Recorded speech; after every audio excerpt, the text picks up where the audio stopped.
Nabuhay na siya. Oh. Alam mo, napaka ano talaga, nag-worry ako nito. Ito yung ano eh, yan ah. Yan ah. Meron pa yung tag. Puti daw to. Galing naman to sa ate ko. Nag-worry talaga ako kasi ang tagal-tagal na niya. Kailan pa to? Siguro almost 3 months na. Tapos, wala talagang lumalabas. Sabi ko, siguro mamamatay siya. Tapos yung ate ko, yung tanim niya dun sa common garden namin, malaki na. So, ilang ganito na. As in, siguro ilang 1 month pa lang or more than 1 month pa lang. May sumusibol na. Yung akin, sabi ko, bakit kaya wala? Tapos yun, nakita ko, ginagalaw kasi ni na princess. So, ang ginawa ko, tinabunan ko ng bato. Para kahit magkaykay sila dito, yan, hindi sila magagalaw. So, yun, natuwa ako nung nakita ko. Ayan, oh. Ayan. Kulay puti daw yan, sabi ni ate. Yan, may tag. Kulay puti daw yan.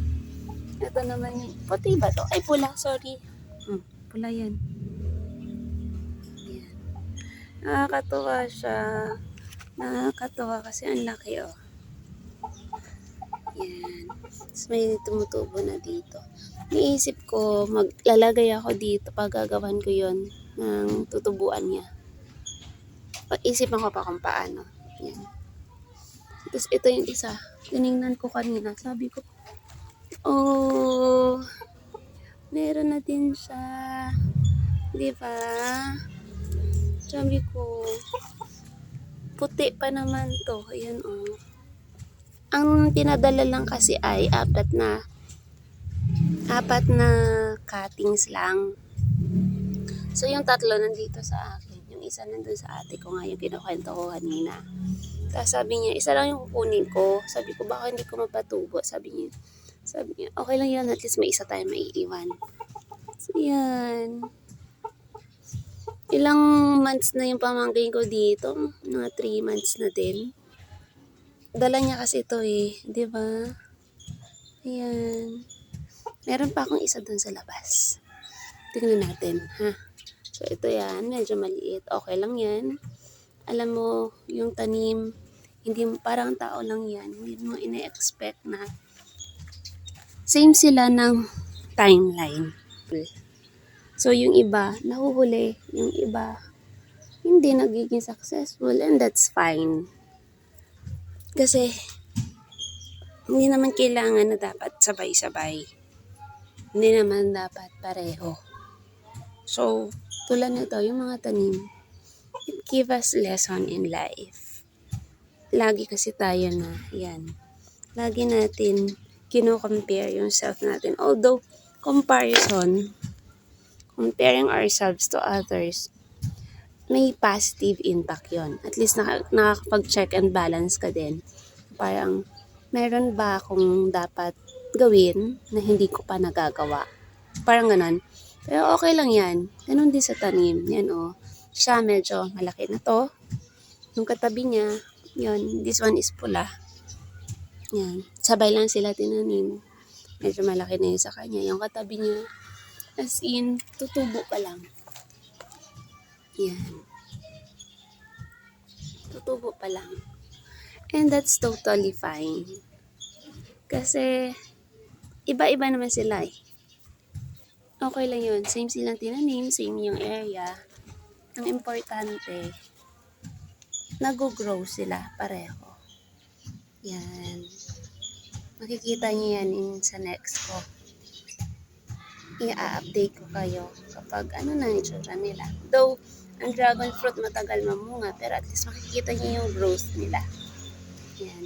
Yan yung nagustuhan ko na alam mo minsan pag pinapanood ko yung dati kasi okay lang sa akin na sige lang, nakikita lang. Pero pag nakikita ko mga pictures, ng mga dati kong hinarvest, sabi ko, sayang no, sana ni-record ko din yun. Kasi alam mo yun, makikita mo yung naging fruitful yung pagod. Tsaka iba yung saya. Totoo. Siguro dahil nagkakaedad noon. But, yung appreciation mo na sa maliit na bagay, nag-give back sa'yo yung mga tanim mo. Kasi inalagaan mo sila eh. So, ito yun. Yan. Just let them na mag-grow. Yan. Tingnan natin yung nasa labas. Dito sa isa kong, tingnan mo oh. Ay, hindi yun nakita. Ang dami ng paro-paro. Nakakatawa. Kasi siguro ang dami na nilang nakanim. Nice, balik tayo dito. Nandito tayo to check my dragon fruit. Oh, ano ba to? Variety. Puti. So, parang katulad dun sa loob. Puti din. Oh. Nakikita nyo yan. Ibig sabihin, successful na. So, yun yan. Oh. Nandito sa katabi niya yung mga gabi. Yan. Yan. Alam mo yung ginawa kong shades to yung gabi ko. Oh. Di ba? Ayan oh. Meron na talaga. Alam mo, lagi ko yung tinitingnan pag pupunta ako dito. Pag nagdidilig ako. Tapos sabi ko, wala pa talagang lumalabas. Pero nung huli, sabi ko, hayaan ko lang siya. Tutubo din yan. And, yan. Hindi ko lang siya ginagalaw or whatsoever. Iniingatan ko yan na hindi magalaw. Kasi nandito siya, sabi ko, mali ata yung pag-station ko sa kanya. Kasi nasa area siya na nadaanan siya. Ayun yung sa mga saging ko. Sabi ko, mali ata yung area niya. Tapos katabi niya mga gabi ko. Yan, gabi. Nawala na yung mga tanglad ko dito. Ito, namatay na yung mga tanglad ko. Namatay? Sige na. Tanim ulit tayo. Ayan o. Hindi ko baka hindi siya mabuhay. Eh, nakaka-pressure pa naman dahil pula. 2 puti ang naiwan sa akin, tas isang pula. So, kung parehong hindi mabuhay yung puti. Diba? Pero, yan. Nagsistart na din siya. Yan o. Kita niya. Yan, nagsistart na din siya. So, sabi ko, pag hindi siya mabuhay, okay lang. Pag nabuhay siya, and medyo hindi maganda yung area niya, yan o. I will try na i-replant siya. At least, basta nakapag-secure na ako ng variety. Kasi gano'n lang naman yun eh. Pag hindi nabuhay, mag-replant lang. So, yun. Yan siya. Nakakatawa, no? Imagine niyo, napakaliit na space. And I'm thankful na kahit pa paano. Though, kasi dati nagiging tambakan lang nila to, ganyan. Pero wala namang naninita. Nilinis ko lang. Tapos, ang area ko, sabi ko, if sitahin man ako, edi replant ko na lang lahat dun sa loob. Pero alam nyo, if in case na sitahin ako, malulungkot ako. Kasi, syempre, mga tanim ko, ganyan. Though, yun nga, ginawa lang nilang tambakan. Yan. But, sana, hayaan lang nila. Kasi, tulad niya, yung mga alagbate, na kumukuha lang din sila. Doon ang area na to, ay walang may-ari. Kasi, ang area ko ito. Ang itong area na to, ay nasa kabila. So, wala talaga to. Yan, wala talaga to. Walang may-ari nito. Dahil ang nasa ilalim nito ay yung drainage. So, siguro kaya hindi din siya binigay because semento ang sa ilalim nito eh. And ito din oh. Yan. So, sana, tapos ito, tinambakan ko lang ng lupa to. Oo, tinambakan ko lang talaga ng lupa. Nung nagpagawa ako, yung mga lupa doon na tinambak na nahukay, hindi ko pinatapon. As in, lahat yun, hindi ko pinatapon. Sabi nga ng tagagawa ko, ma'am, i-ano na to para pakuha sa ganyan-ganyan. Sabi ko, wag kuya. Alam mo kung anong ginawa ko? Tinambak ko dun sa gilid ng bahay ko. As in, gabundok, ganun. Tapos, hanggang sa, sabi ko, may paggagamitan ako niyan. So, lahat yun, lahat yun, tinambak ko sa mga, paunti-unti, yung nakikita niyo na yung sa loob, tapos yung nasa harap ko. Yung sa harap ko, ano yan, as in, tambak lang din na lupa yan. Hollow blocks lang din yung ginamit na parang beddings. Katulad dun sa loob na ginawa ko. Tapos, yun, pinagtatamba ko dun yung mga lupa. Kasi ang mahal ng lupa, promise. Bibili ka pa ng lupa dito, ang mahal. Kaya ayan, nakikita nyo. Yan Hindi ko tinatapon yan. Yan. Yan Sabihin nyo ay, hindi malinis tingnan kasi ang daming kalat. Sabihin nyo makalat. But, grabe yung nabibigay nitong nutrition sa tanim. Yan. Pag yan yung puno na yan. Pag yan na totally na bulok, lahat ng na yan, ang taba niyan. Yan. Mapupunta yan lahat sa tanim. So, yun. Lahat. Isang gabundok ng lupa yun. Yung gilid ng bahay ko, siguro ang lupa doon mga ganito. Pero yun, nilagay ko siya doon sa gilid, tapos paunti-unti hanggang ngayon, siguro nilagay ko na sa sako. Siguro mga 5 sako na lang yun naiwan. Pero nandun pa din. Hindi ko kinukuha. Sabi ko, pag tatambak-tambak ko dito sa mga tanim ko. Or pag magtatanim ako sa paso, yun ginagamit ko. So, yun, lahat yan. Katulad yan. Pataba yan. Saan ka makakakuha niyan? Dito, walang lupa. Mahirap ang lupa dito. Bibilhin mo sa isang sako. Grabe. Ito na. Successful na ang ating 3 dragon fruit. At ako'y masaya na kasi ito yung huli na medyo ang bagal ng growth. Kasi yung, sabi ko nga nung pinakita ko sa inyo, natutuwa ako kasi ang pinakita ko yung mga nagbubunga ng mga lemon, mga yung gabi, yung mga bulaklak, ganun. Magtatanim na din ako ng talbos yan. Yan ang talbos yan. Yan, talbos yan.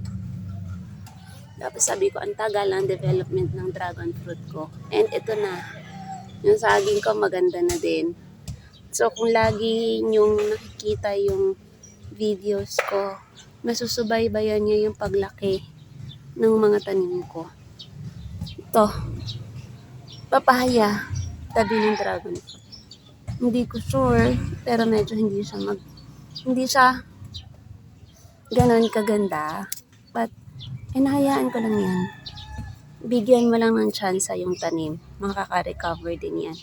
Parang katulad dun kanina sa saging, di ba? Naputol siya, di ba? Pero, hindi ko siya binunot. Hinayaan ko lang siya. And, nagsibol siya ng bago. So, ito din yan, sa papaya. Huwag mong bunutin. Hayaan mo lang. Kasi ito, free space lang to eh. At least siya mabibigyan mo ng chance. So, hopefully ito makita niyo sa susunod na nakabawi na or medyo lumaki na.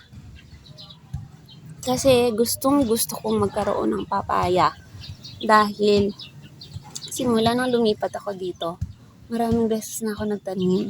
Alam mo yung, ang taba-taba, promise, ang taba-taba. Tapos eventually, kapag namulaklak na, lalo na yung mga malalaking papaya, yun kasi yung aim ko fruits.